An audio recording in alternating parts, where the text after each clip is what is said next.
Le crime des pays arabo-musulmans envers l'Afrique noire. L'Afrique a connu des traites tout aussi violentes et dévastatrices que la traite transatlantique.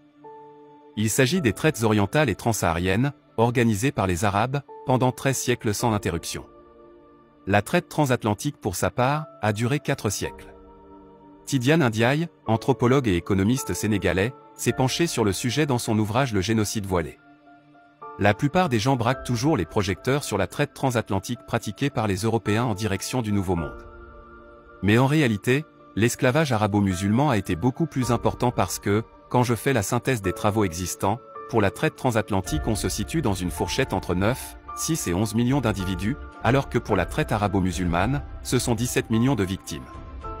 Affirme le Sénégalais. Une question se pose alors. Compte tenu de l'importance de ces flux, comment se fait-il que l'on ne conserve pas trace aujourd'hui dans les pays arabes de descendants de ces esclaves comme cela est le cas en Amérique?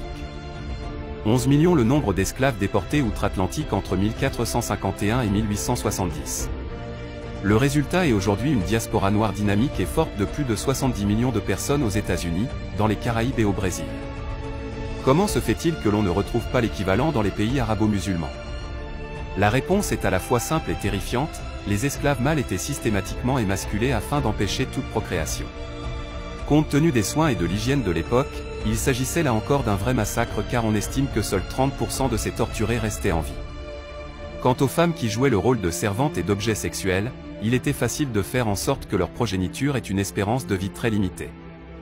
C'est en cela qu'il s'agit d'un véritable génocide, un massacre délibéré de populations noires en grande quantité, pendant plusieurs siècles afin de profiter d'une main-d'œuvre économique. Si l'Occident a reconnu la traite négrière comme étant un crime contre l'humanité, un grand silence règne dans le même temps du côté arabe.